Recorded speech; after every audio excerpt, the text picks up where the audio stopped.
নমস্কার বন্ধুরা, দীপাস কিচেনে আপনাদের সবাইকে স্বাগত। আজকে আমি সাবুর রুটি বানাবো, সেটাই আপনাদের সাথে শেয়ার করব। তো চলুন আমি সাবুর রুটিটা কিভাবে করি দেখে নিই। আমি এখানে একটা তাওয়া বসিয়েছি, ফ্রাই প্যান বসিয়েছি, সেটার মধ্যে আমি সাবুটা ভেজে নেব।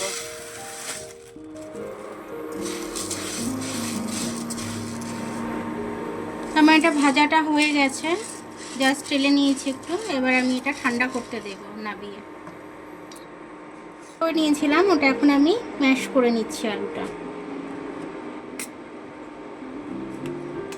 আলুটা আমার খুব ভালোভাবে ম্যাশ হয়ে গেছে। এবার আমি সাবুটাকে গুঁড়ো করে নেব মিক্সিতে।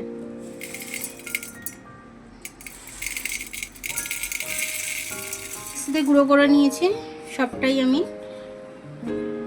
বেশি সাবু নিইনি, 200 মতো নিয়েছিলাম।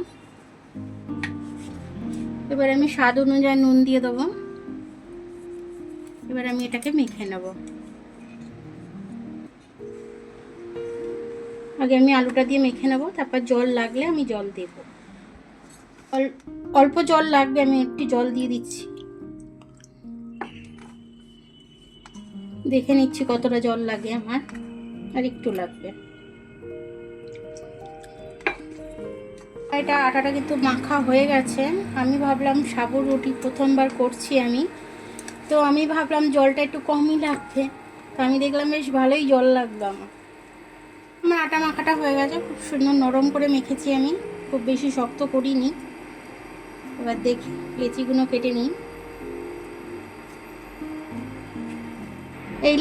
এই সাইজের লেচিগুলো কেটে নিলাম। এবার আমি এটা বেলে নেব।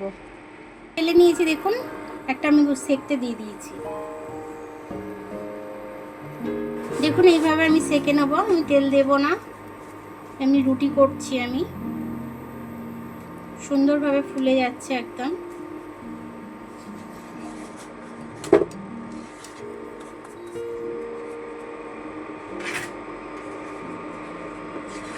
সব কটা করে আমি দেখাচ্ছি। একদম টোপরের মতো ফুলে যাচ্ছে, পরোটাগুলো খুব নরম হয়েছে। সরি, রুটি।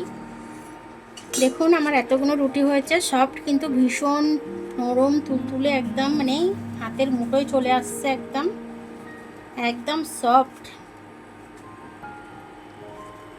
ছিঁড়বে আর তরকারি দিয়ে খাবে। প্রত্যেকটা রুটি হয়ে গেছে আমার,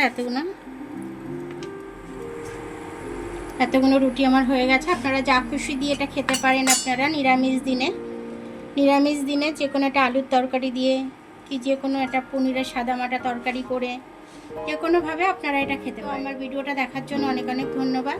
আমার ভিডিওটা যদি আপনাদের পছন্দ হয়, লাইক, সাবস্ক্রাইব, বেল আইকনটা একটু টিপে দেবেন। আর যদি ফেসবুক থেকে দেখেন, লাইক আর ফলোটা একটু করে দেবেন। আবার কাল দেখা হবে নতুন রেসিপির সাথে।